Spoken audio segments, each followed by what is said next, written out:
What's up, everybody? Welcome back to another episode of Talk to Punch. I am Brody, joined by Tudong Dylan. Hey, hello. And Charizard Charlie. Yeah. Hey, yes. There you go, working on those nicknames. We get a new one every week.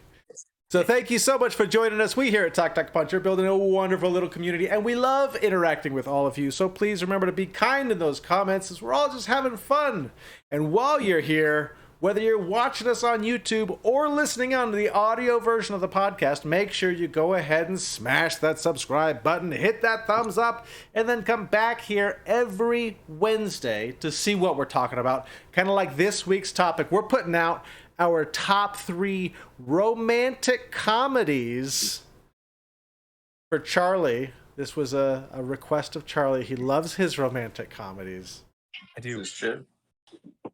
So I'm a sucker for the romance. So we're doing this. Back to our top 3. Guys, how did you put this list together? Well, Charlie? I guess I'll start since this was kind of like, near and dear to my heart, if you will. Look, I've always been a long time lover of rom-coms and really just romantic movies in general. They don't have to be comedies per se. Go watch the Before series, the Sunrise, Sunset. Wonderful series. Very romantic. Not very funny, but neither here nor there. I like my rom-coms with real relationships. I don't like hysterical hijinks and over-the-top obstacles. Not a big fan of love triangles. Not a big fan of like miscommunication, like, oh no, she walked in that one split second and now everything's ruined. Only a simple conversation would save us, but we'll get there in 2 hours. And I'm not a big fan of like the teen rom-com or the we just met one day rom-com and now I'm sinking into the ocean on a Titanic.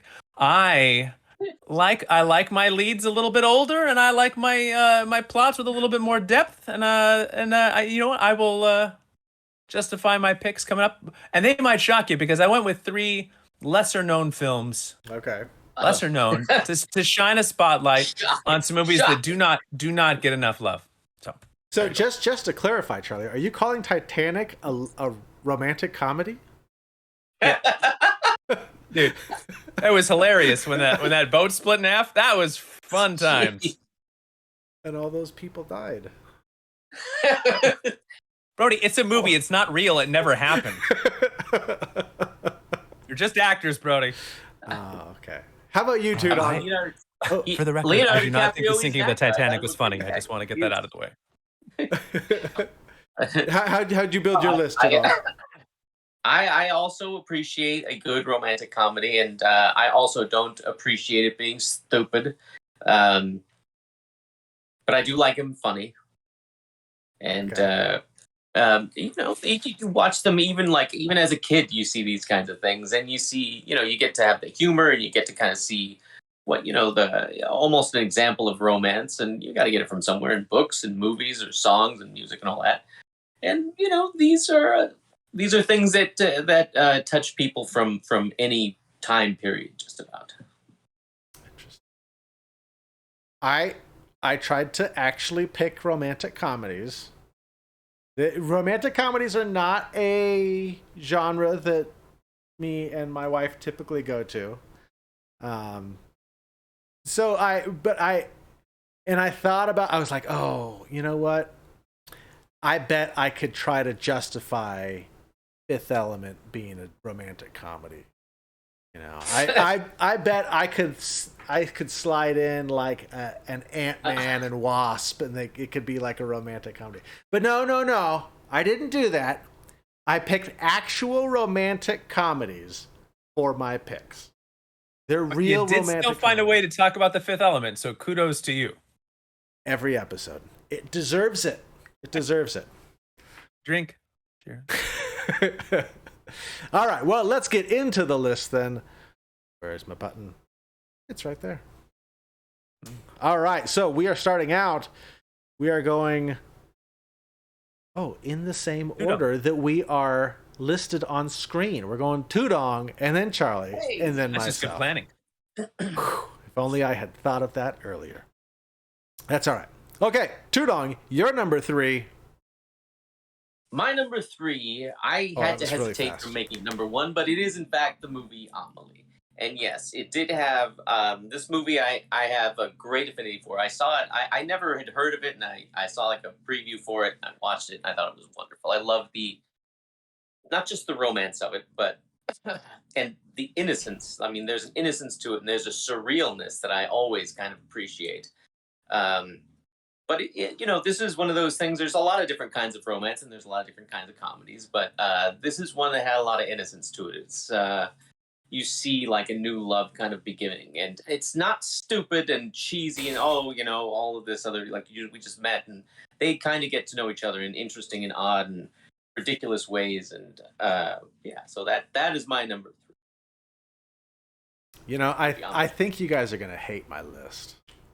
The way you guys keep talking about movies that you don't like. I can't wait. I'm not gonna because I don't know. But if you say like Star Wars, like no. What what is it? The middle prequel one? I cannot believe that I can't remember what it's called. It's called Attack of the Clones. Attack of the Clones. Attack of the Clones. I don't like sand. Oh. Which is Keanu Reeves. Yes. Even he would have been a great Anakin. Bill and Ted show up in the Star Wars universe. And they're like, whoa. Tudong, I've never seen this movie, and yet you have talked about it multiple times. I feel like I owe it to you to watch this movie. I don't want to say that you owe it to me, but you owe it to my entire family, because that's my daughter's name. Maybe you just owe it to yourself, bro. Maybe I'll tell you this, bro. Do yourself a favor. It's a fun movie. Give it a chance. It's not streaming anywhere. All right. It's not streaming? Oh, great. Talking out of it. All right. So, bro, I want to be clear. I was mainly teasing. There's movies that I fall in love with, but I enjoy a good Hallmark Christmas movie. We play the Hallmark Christmas drinking game with my friends. It can be cheesy. It can be give me a good rom-com and I'll watch it, and it's enjoyable. There's really very few things in this genre really truly offend me. I mean, some of it could. Maybe all 3 of yours will be offensive to me. But there's a bridge between my favorites and the ones that I think are just kind of like I watched it and it was entertaining. There you go. But my number 3, and I will be honest, is probably not actually my number 3. Okay. It's probably not my number 3 rom-com of all time because maybe it's a little bit light on the romance. But I just watched it again, and I just absolutely love the movie, and it cracks me up, and I have loved it for a long time, and it's now finally streaming. So I wanted to draw attention to it. My number 3 is Defending Your Life with Albert Brooks and Meryl Streep. It is finally on HBO Max. Nice. So I can finally recommend it to the people. You go out, get yourself an HBO account, free trial, whatever it may be. Maybe you got it to watch the Batman film. Now you check on Albert Brooks and Meryl Streep and enjoy Defending Your Life. You see what happens to all the people that died in the Batman movie. They all go to this afterlife, and it takes place here in Judgment City. And it is this really more a story about overcoming fear. And I think some of the best thematic rom-com stuff is like when it's really kind of about, it's not so much about someone forcing you to change, pushing you to change, but really just like this desire, you see in yourself things that you want to make better and improve and push yourself to be the best version of yourself. And then that happens to be the version that the person you love deserves. And this movie really is wonderful. Just the theme of like overcoming fear is what it's all about. You're judged when you die. You're judged on days of your life, these moments where you were afraid, and you either pass on through that and move on to this next existence, or you fail and back to earth you go. And so Meryl Streep's character is like led this amazing life. They're watching her days on multiple viewings because she's just crushed. She's running into burning buildings and saving children and stuff. And then Albert Brooks is got like 9 days. They're like, oh, 9 days. Ooh, that's a lot of days, But Albert Brooks is just one of a kind, and his delivery is so fantastic. And they do have a nice love story. It is on the quick side for me. We don't really get to know them as much of a couple, but like I said, it's not really about them. It's more about like a metaphor for relationship, where we just want to be the best version of ourselves. And a lot of times what stops us from making those choices and taking those leaps is fear, and how to overcome that in a relationship. Very, very good movie. Very funny. Watch it. You'll thank me later. There you go. And now it's streaming. HBO, baby. Make it happen. All right. My number 3. Now, I have only seen this a couple times, but for some reason, it has stuck with me. And that's Serendipity. Oh, Okay. This is like a real. It's like a real pick. I told you guys. I was like, my number 3. It's like a real pick. It's definitely in the rom-com section of the. It's in no other place. It's not going to be in comedy or in action or in romance. The post just says it right there. Destiny with a sense of humor. I saw this like randomly. I think I may have been on a date. I don't remember. Probably, right? It's probably why I saw this movie in like 2001. But and I remember finishing it and being like, I really enjoyed that movie. And I've seen it like a couple more times. It's not one that I'm constantly revisiting, but it's one of those ones that when I think of romantic comedies, like for some reason this one has like stuck with me. That I'm like, oh yeah, I really enjoyed Serendipity. I don't know. It's, you know, you got Kate Beckinsale and John Cusack, and you got this story of him like searching for her because she wrote her name and number in a book 10 years earlier when they met, and I don't know. It's something about it. It stuck with me, and so this one was one of the easier. When we were putting this list together, I was like, I got to put Serendipity on my list because I really like that movie. That's like the thing that I just always kind of come back to is like, oh man, I really like that movie. So there you go. It's my number 3, Serendipity. It's a good one. I don't know if it's streaming anywhere. I didn't. But if it is, you should look for it. It's a good one. Yeah. All right. Oh, we could do a whole John Cusack list of rom-coms. He's been in some gems. Yeah, maybe we'll do our ranking format that we're launching here. The Talk Punch rankings. Yeah. All right, Tudong. All right, Tudong's number 2, and it will shock you, ladies and gentlemen, or gentlemen and ladies, and that is the movie Forgetting Sarah Marshall, starring Jason Segel, Kristen Bell, Mila Kunis, and Russell Brand. Oh, that was the first time I saw him. Absolutely fantastic.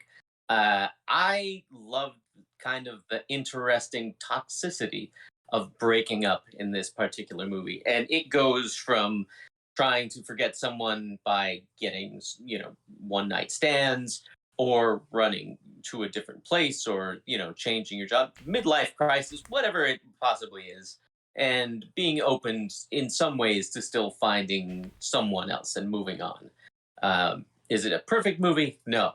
Is it a fun movie that I can revisit and just kind of even see both that spark of, I don't want to say a rebound, but actually finding someone else you can connect with, as well as losing someone that you used to connect with.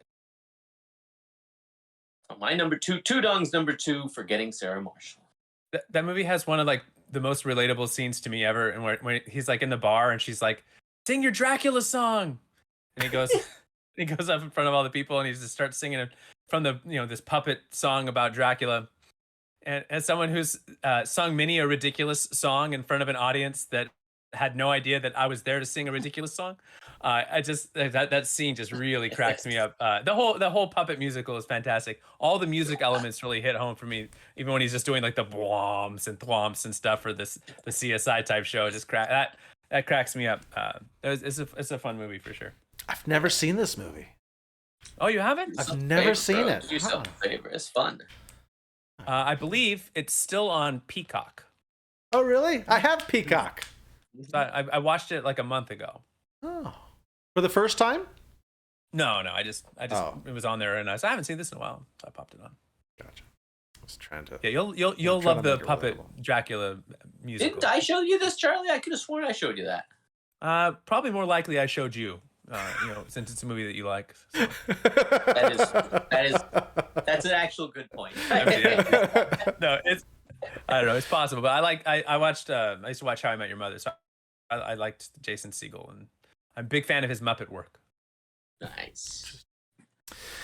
All right, Charlie. Anyway, my number 2 is Another little maybe film that you haven't heard of and probably haven't seen. I have talked about it once on the a long time ago podcast back when we were doing top tens. And who watched those? They were way too long. So my number 2 is About Time. And this is a lovely, lovely romantic film. If you have not had a chance to check it out, it was streaming on Netflix for a long time. It no longer is. But you know what? Pick a romantic night. It's worth the $3.99. You just rent it. Treat yourself, buy it. Fantastic. Time travel, sure, a little bit. Love, yes, a whole lot. And one of the things I really, really love about this is it leans into the idea of the beauty in the everyday. So much of our relationship is kind of like almost like a Groundhog Day, but in reverse, like a flip, where Groundhog Day is like the punishment of reliving a day over and over again. Whereas in this one, he can revisit any day that he's already lived and live it again. And kind of like this idea of going back and changing things, like decisions that you've had along the way, these moments, these little like moments along your life that you can kind of re-enter and kind of guide your life in a different way by making some different choices.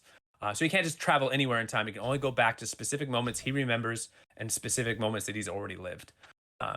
But it's really about finding not this kind of fantastic, it sounds more fantastical than it is. It's really kind of like, getting these like nice, wonderful, beautiful moments of father and son, having these really wonderful conversations. It's like just like a very ordinary relationship presented in a way that just makes you like I finished it. I'm wiping a few tears away, and I'm like, man, I just really love my wife. And I was like, the next day, I'm like, Amy, we're watching this together. We watch it together. It's like one of those movies that just makes you appreciate, your marriage, because so much of what we do, especially with kids, it's like, like the big grand romantic gestures aren't as practical anymore. It's these like little small gestures in like everyday life that, these little tiny love letters that you kind of write to each other throughout the day. And this movie just kind of really highlights the beauty and love that is in these like little small mundane moments that kind of build a life. And it's really, really cool. And I really recommend it. And every time it feels like the movie's going to veer into like one of those directions where I'm like, it kind of comes back the other way, and I'm like, take that, bad plot devices. Yeah, check it out. I remember when you talked about this, and I still haven't seen it, but I will say, and it's a little bit off topic, the poster that I'm looking at this is so oddly formatted. It looks like the title of the movie is Love Actually Notting Hill. That's how they get you. And then it says About Time this November. Yeah. Like you would think About Time would be bigger, but Love Actually and Notting Hill are like the same size as the title of the movie, and it's all the same font. If you're listening on the audio version, Google this and see what. I'm not crazy. Four Weddings and a Funeral is also on there, and it's kind of a little bit smaller. It's just smaller.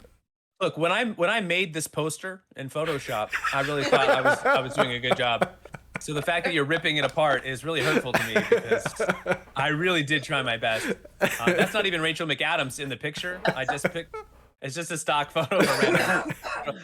She's been in 4 like time travel movies. Rachel McAdams has had like one of the most successful careers, and just managed to fly under the radar with like she's just like Rachel McAdams. Like, seems like you would like be walking somewhere and she'd be like, "Hey, what's up?" And be like, just like a real down to earth movie star. Anyway, it's a great poster, Brody. Look at the rain. It's romantic. Look at how she's laughing. Hey, I love the expression. I think it's great. I just think the framing of the words in the title is a little weird. She falls in love with the guy with red hair in this movie, proving that any obstacle you can overcome anything. He's great in this, by the way. He was great in Star Wars as well. So. Oh, okay. All right, my number 2. Timestamp that here. Is. I'm just gonna go right into it. It's The Wedding Singer. So this is a goofy movie. This is kind of a stupid movie. It's an Adam Sandler movie. Are all Adam Sandler movies great? No.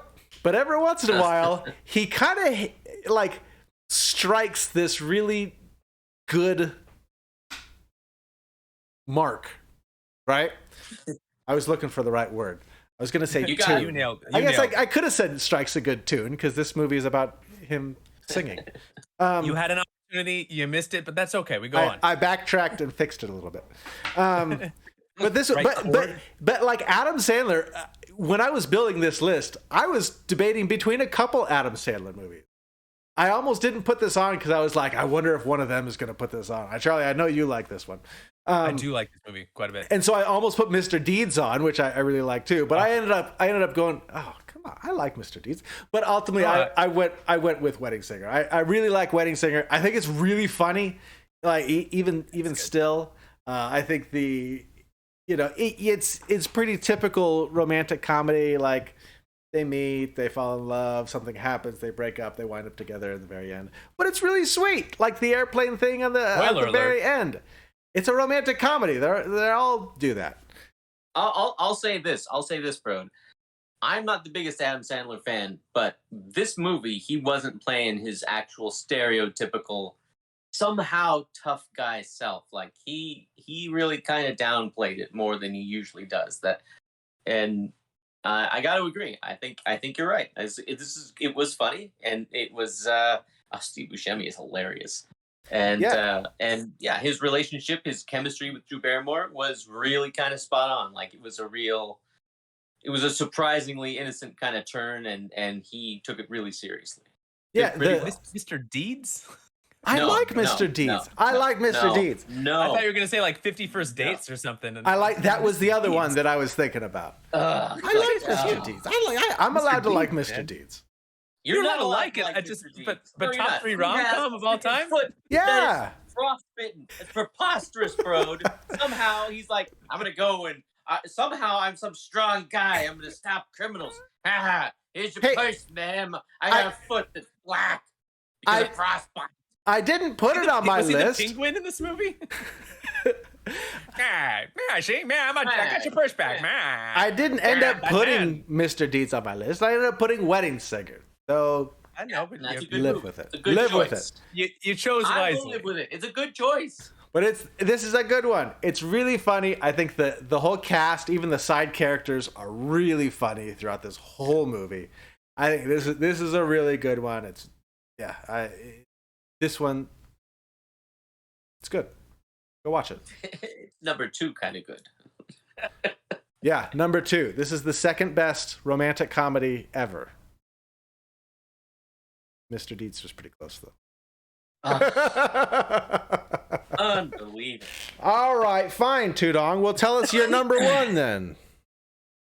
This is where I pull out the film school, and I never went to film school. My number 1 is also AFI's number 1. I don't know for comedy, I don't know for romance or romantic comedy or just whatever all time. But Citizen Kane? My number 1, Some Like It Hot. You've got Marilyn Monroe. You've got Jack Lemmon. Oh, no. Phenomenal, funny role. Tony Curtis. Where's the poster? What happened? You didn't put it in your slide, apparently. I did. I put them all in there. I had to space them all out. So perfect. No, just leave it. No one knows what the movie is you're talking about. Just leave it blank. Might as well. It's perfect.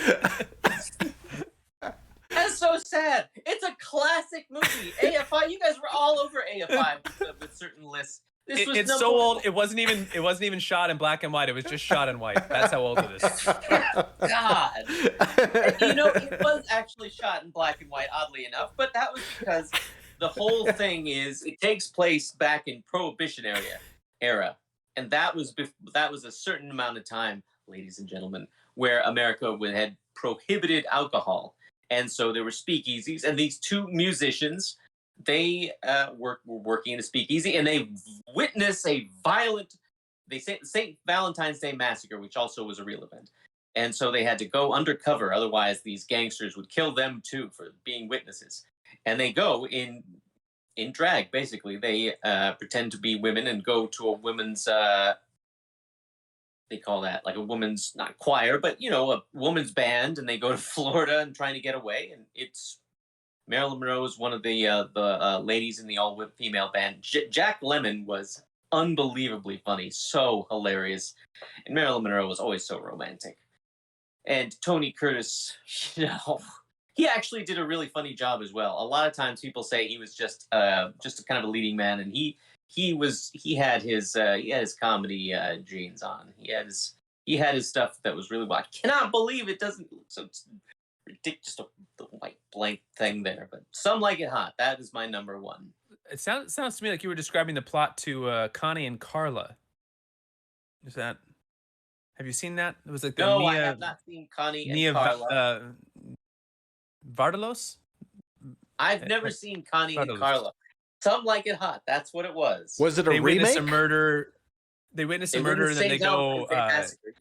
There's like a mob hit, and then they have to go into, and they pretend to be drag queens, even though they're both women. And they don't pretend to be drag queens; they're guys, played by Tony Curtis and Jack Lemmon. No, I'm talking about Connie and Carla. See how mixed up you are because it's the same movie. I didn't say anything about. I don't even know who Connie and Carla are. He just described it to you. He just told you the follow up to My Big Fat Greek Wedding. Anyway. Some Like It Hot. Feel free to watch it. Let us know below if you've seen the movie based on the poster. Brody was giving me my poster a hard time. What about this poster, Brody? Nothing. Blank. I've got nothing. Blank. All right. Let's see if my number one poster made it in. All right. Look, I know what you guys think my number one is, but my number one is going to shock you because I had to go with something to shine a little spotlight on a little smaller movie that less people have heard of because you guys know what my number one favorite movie of all time is, and it happens to be a rom-com, but I wanted to give something else a moment in the spotlight. So let's go to my number one here. And I went with When Harry Met Sally, which is a small little indie rom-com from the 80s. What a wonderful, delightful little film. I just recently discovered this for the first time.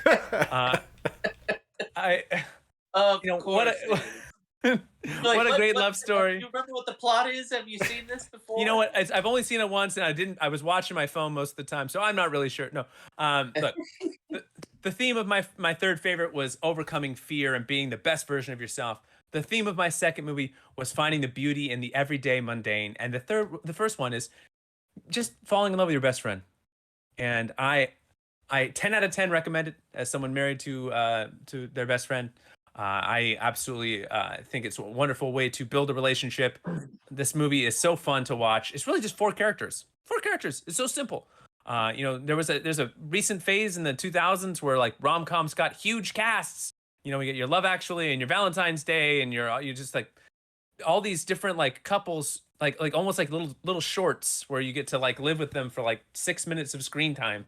And this was like a whole movie just about their relationship, their friendship, and it spanned over such a long period of time. I just think it's such a romantic film. I love the little interviews with other couples as well. This is such a great date movie. It's a great. All three of the movies on the list, I wanted to make sure they spoke to me at different life stages. They were all movies that I saw. Well, actually, I didn't see About Time when I was single, but I did see Defending Your Life and When Harry Met Sally when I was single, and it was like, man, that's great. And then watching it as a husband and father, it's like, oh man, this is great. So just different life stages, wherever you're at. Maybe you have that special someone in your life, maybe you don't. Maybe you're going through a recent heartbreak. I just think that this movie really covers so much of their life. You really can like find all these different nuggets to relate to throughout it, no matter where you are currently or where you are, where you've been, where you're going, all that stuff. So what a great movie. You'll laugh, you'll cry, you'll write me a thank you note if you haven't seen it. Little indie up the movie that could, When Harry Met Sally. Yeah, I'll have what she's having. Charlie tried to tell Tudong and I in our pre-production meeting that this wasn't on his list, and we were like, yeah, your favorite movie of all time, and we're spotlighting this genre, and somehow it wouldn't make it on your list. Sure, Charlie. I wish you'd have filmed it, bro. He was so sincere that neither one of us bought it at all. We're like, that's so touching, Charlie. We don't believe you. And he's like, I'm changing my number 3. And I almost pulled it out. I should have just put a blank white poster, apparently. Unbelievable. Let the mystery roll. I don't know what happened. I put it on. I centered it and everything. All right. My number 1, I've talked about in another list before, maybe 2, I don't remember. But this movie is so funny. It's The 40-Year-Old Virgin. Hey. I think that this movie is so funny. And it's what'd you say? That's another Judd Apatow movie, just like Forgetting Sarah Marshall, my number 2. For some reason, I heard Another Jedi, and I was very confused. That's another Jedi. It's another Jedi. You didn't hear the new Star Wars rumors about Steve Carell? Yeah. They're doing an office version of the Stormtroopers, and like he's gonna be playing one of the Imperial Guard like boss guys. But this movie, I remember seeing this movie in theaters and laughing so hard, and then it's like this really sweet love story at the same time. And so that's really what gets me, is that it's not just like a rom-com, though it does follow a lot of those kind of rom-com tropes and stuff like that. But it's like a really funny movie that I really enjoy watching this one, because it just makes me laugh a lot, you know. And this guy is so sweet. I love him. You know, and so then to have the girl, and then you've got the stuff, and then they wind up together in the end, and it's a really sweet movie. Spoilers, but also oh my goodness, they're romantic comedies, Charlie. They all end like that. I mean, you know, it's not like he's wrong. They all do. Unbelievable spoilers. Someone either dies or they wind up together. That's how romantic comedies work. Well, that's spoiler road, because everybody dies. All three of mine have deaths at the end, so. But this one's really funny. I really enjoy this one. Still enjoy it. The 40-Year-Old Virgin. I don't know if I said that or not, but there I'm saying it. The 40-Year-Old Virgin. It's a good one. My favorite romantic comedy movie of all time. There you go. Good pick. All right. Was there? I have not seen this in like 20. I haven't seen this. I think it came out in 2005. I think I saw it roughly around there. I have not seen it since. I'll have to watch it again based on your recommendation, Brody. I mean, not every joke holds up. There's some stuff that probably, you know, might be already backing down from the #1 ranking. Hey, it's still funny. It's still a funny movie. I still laugh at it. Does that mean you're gonna watch my #1 as well? The blank poster. Never heard of it. Nope. Couldn't find it even if I wanted to. That's true. It's probably in the public domain, Charlie. You can probably just. It's not in public domain. It's a Marilyn Monroe movie. AFI is what. I'll just go watch Connie and Carla again. I'm a little surprised there was no Hugh Grant on the list. Poor Hugh. The king of rom-coms. I'm surprised Notting Hill didn't get on. That's on you, Charlie. That's on you. I like Notting Hill. I like I think I might like Four Weddings and Funeral for nostalgia reasons more. That might be my favorite of his rom-coms. I just saw it at a time where that movie hit good. We watched that recently right before my sister's wedding, and it holds up fairly well mostly. They're good movies, and they're bad movies, and of course some bad ones. But it was, work on. I gotta get my Hugh Grant back. It's been a long time. I love the Hugh Grant impression. All right, you guys have anything else to add to this? No. Good choices all around. This was a fun one. Look, there's so many that didn't make my list. So if you watched this and you're thinking, man, I've either seen all of those or there's no way I'm watching any of them, give me some other suggestions. You let us know, because I can rattle them off for you.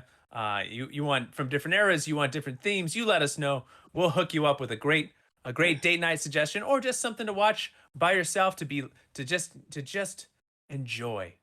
There's so many good movies out there. Let us be your rom-com Sherpas. And if you want Sherpas for other occasions, make sure you check out the videos here below me, and then of course below the beautiful beard. Hit that like, hit that subscribe, and come back and join us next time. Hey, we love you. Yes, we do. You complete us. Fifth Element is a romantic comedy. It's not a romantic comedy.